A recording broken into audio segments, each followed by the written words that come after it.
Hey guys, it's Damien Nash, and thank you so much for joining me. Now today we're going to be talking about the 3 temptations that every leader faces. And we're not only going to talk about the temptations, but I want to share how to fight these temptations so we can continue to excel in our leadership. Number 1, here's the first one. I am what I do. And the temptation is performance. I was reading a book by Kevin McCarthy, and it said, I am a human being, not a human doing. I'm not what I do. And so how do we fight this temptation in our lives? We have to take that same energy, that same strength, and our influence to help those around us. Let's say you have a team member named Bob, and he is struggling to complete a project. One of the things you can do is take that same energy, that same influence, and help him succeed or finish the project. It's the same thing with Mary. She is struggling to complete tasks so y'all can get that big account. Look, I'm taking my energy, I'm taking my influence and helping her finish the task so we can get that account. I was on several sports teams that won championships and even divisionals. And one of the things that I've learned about those teams is, number 1, that we all had a winning attitude. But number 2, the stronger players was helping those players that were not that strong to be better in practice and also encourage them to know the plays of that team. What does this help us do? We all achieve when everybody's on the same page. So the second temptation is I am what I have. And this is the temptation of possessions. There are 2 dangers that I see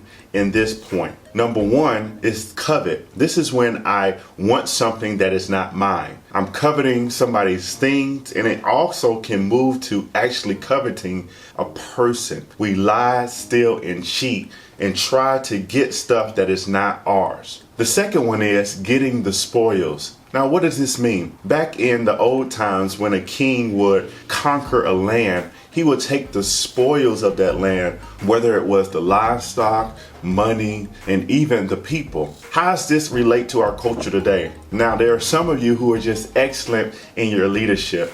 And when you rise up to the top, you have more responsibility. But more responsibility also comes with more money. It might be some stock options or bonds or whatnot. And when we receive that money, sometimes the temptation is, I need to go get more stuff. Maybe it's another house and another car. Now, I do not have anything against leaders having wealth. One thing I want to caution you today is that the wealth should not have the leader. What is the heart posture that I need to have as the leader so I can fight against this temptation? One of the things that my twin brother actually taught me very early in my life was this concept of giving 10% of my wealth away. And he told me one day, he said, Damien, the reason why you don't have or you don't have enough is because you do not give. And so many times we try to hoard and we'll never have enough. So I challenge you, start giving 10% of your time away. Start giving resources away, or even information away to other people on your team and outside, even some nonprofits. There was a book I read by Rabbi Daniel Lapin, and he talked about the circle principle. He says when you enter into that sweet spot of life and you know you're about to reach that destination, draw a circle around your possessions, whether it's a $300,000 house, a $200,000 house, whether it's 2 cars, a fence, or a dog. Write a circle around all your possessions and say, when I hit this level, everything else will be overflow and I'm going to give it away. This is one of the things me and my wife actually talked about before we got married. Drawing a circle around our possessions and being givers and giving things away as we start living in overflow and abundance. So the last temptation we face is I am what they say I am. I am what they say I am. And this is the temptation of popularity. You see, selfish ambition is trying to be great, but aspiration is trying to do something great. Let's face it, we live in a popularity culture. We look for the likes, we look for the claps, and we look for the hearts.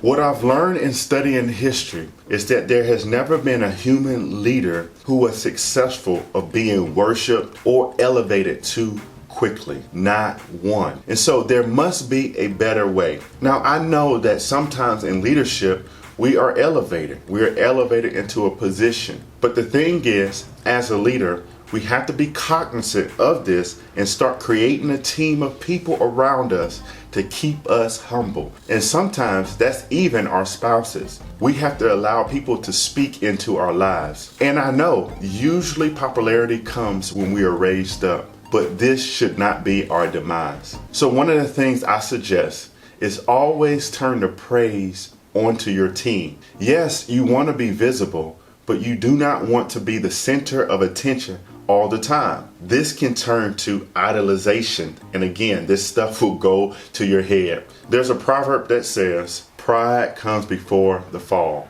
And personally, as your coach, I do not want you to fall. Question: what other temptations can you think about that affects leaders today? Please drop that down in the comments below, and I want to converse with you this week. Thank you so much for joining me. If this video added any value to your life, please like, share, and subscribe to this channel. Thank you, and I'll see you next time.